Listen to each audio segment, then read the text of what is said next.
ఎంత క్లారిటీ మీకు వచ్చింది, వ్యవస్థకి ఎప్పుడు వస్తుందో తర్వాత చూద్దాం. సో మీరు ఎవరినైతే అనుమానిస్తున్నారో వాళ్ళకి అండగా జగన్మోహన్ రెడ్డి, ఒక పక్క భారతి, వాళ్ళిద్దరూ ఉన్నారనేది కూడా మీరు క్లియర్గా ఉన్నారు. ఆ విషయంలో చట్టం ఎలా ఉంది ఏంటి అనేది తర్వాత చూస్తే క్లియర్గా ఉన్నారు. ఎట్లా ఫేస్ చేయబోతున్నారు ఇప్పుడు వాళ్ళని మీరు?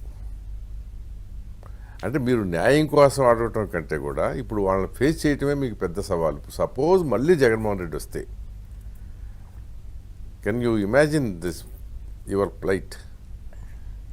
5 yearsగా ఇదే ఉంది కదా. ఒకవేళ మళ్ళీ వస్తే ఏంటి డిఫరెన్స్? లైఫ్ థ్రెట్ ఉంది కదా. లైఫ్ థ్రెట్ ఇప్పుడు లేదా? అదే ఉంది. ఉంది. సో మళ్ళీ వచ్చినప్పుడు వాళ్ళకి ఏంటంటే ఎండార్స్మెంట్ వచ్చింది మాకు, what we did is right అనేది. బట్ ప్రజలు ఓకే, నేను ఇప్పుడు కొన్ని వారాలుగా క్యాంపెయిన్ చేస్తున్నాను.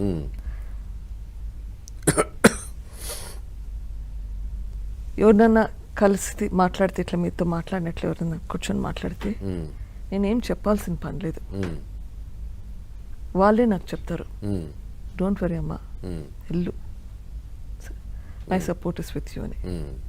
బయట చెప్పలేను కానీ my support is with you. భయం ఒకటి అందరికీ ఉంది. నేను జనరల్గా ఏం చేస్తున్నానంటే, మార్నింగ్ వీలైనంత వరకు బయట రోడ్ల మీద ఉన్నాను, మధ్యాహ్నం పూట 1-on-1 కలుస్తాను, ఈవినింగ్ బయట రోడ్ల మీద ఉంటాను. బికాస్ మధ్యాహ్నం పూట బయట రోడ్ల మీద కష్టం కొన్నిసార్లు. సో ఈ ఎస్పెషలీ మధ్యాహ్నం కలిసినప్పుడు అందరినీ కలుస్తాను. నాకు ఏ పార్టీకి సంబంధం లేదు, నాకు కావాల్సింది న్యాయం జరగాలి. ఇది న్యాయ పోరాటం, సింగిల్ పాయింట్ ఎజెండా, న్యాయ పోరాటం. వివేకానంద రెడ్డి పులివెందుల్లో కానీ కడపలో కానీ అందరికి బాగా పరిచయం, ఎంతో మందికి కష్ట సుఖాలలో వాళ్ళతో ఉన్నాడు. రాజశేఖర రెడ్డి గారు, వివేకానంద రెడ్డి గారు ఇద్దరు కలిసి ఉన్నారు. అవును.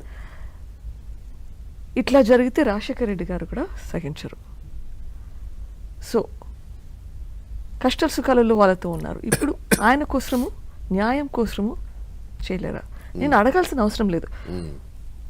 వైఎస్ఆర్సీపీ వాళ్ళని అడుగుతున్నాను, టీడీపీ వాళ్ళని అడుగుతున్నాను, కాంగ్రెస్ వాళ్ళని అడుగుతున్నాను, బీజేపీ వాళ్ళని, వాట్ ఎవర్, పార్టీలకు సంబంధం లేదు. నేను అడిగేది నాన్నకు రెస్పెక్ట్ చేసే మనుషుల్ని, అభిమానించే మనుషుల్ని, నాన్నని వివేకానంద రెడ్డి గారిని అభిమానించే మనుషులు ఎవరైనా కానీ అందరినీ అడుగుతున్నాను. అసలు ఆయన అభిమానించినా అభిమానించకపోయినా అత్యంత కిరాతకంగా హత్య కావించబడటం అనేది ఒకటి. ఆ కేసులో వివేకానంద రెడ్డి ఒక మంత్రిగా చేశాడు, ఎంపీగా చేశాడు, ఎమ్మెల్యేగా చేశాడు. ఆయన ఒక ముఖ్యమంత్రికి తమ్ముడు కూడా. ఇప్పుడు ప్రజెంట్ ముఖ్యమంత్రికి చిన్నాయన. వీళ్ళ పరిస్థితి ఎట్లా ఉంటే మామూలు గతి ఏంటి అనేది వస్తుంది. అది ఇప్పుడున్న పరిస్థితుల్లో సపోర్ట్ అయితే చాలా చాలా ఉంది. ఇన్ఫాక్ట్ కొందరు కళ్ళకి నీళ్లు పెట్టుకుంటున్నారు నేను చూస్తేనే. ఓకే. సో ఆ తృప్తి అయితే ఉంది మీకు, జనంలో కదలిక తీసుకురాగలిగాము. ఇది డెఫినెట్ గా ఈ కథలకి కనుక నిజంగా అది కార్యరూపంలోకి, రిజల్ట్ లోకి కనిపిస్తే ఏంటంటే వ్యవస్థ కూడా కళ్ళు తెరుస్తుంది. నా ఇదంతా చేసేది, కష్టపడేది నాకు పర్సనల్ గెయిన్ ఏం లేదు కదా. మన సొసైటీ బాగుపడాలని చెప్పి, మన వ్యవస్థ బాగుపడాలంటే తీసుకోండి. అందరికి అర్థమవుతుంది నేను ఎందుకు ఇది పోరాడుతున్నాను. పోయిన మనిషి మళ్ళీ వచ్చేది లేదు. అవును, కరెక్టే. వీళ్ళు జైలుకు పోయినంత మాత్రాన నాకు పొరిగింది లేదు. నేను అవినాష్ రెడ్డి ఇంటికి కానీ, భాస్కర్ రెడ్డి ఇంటికి కానీ, గంగిరెడ్డి కానీ, వాళ్ళకి ఏమి ఇంట్లో పోయినా కలిసి ఉండేది. వాళ్ళు ఎక్కడ ఇంట్లో ఉంటేమి, జైల్లో ఉంటే నాకు డిఫరెన్స్ ఏంటి? ప్రత్యేకంగా వచ్చేది ఏం లేదు. నాకు ఒక కాజు, ఒక ప్రిన్సిపల్. ఈ వ్యవస్థ మారాలి.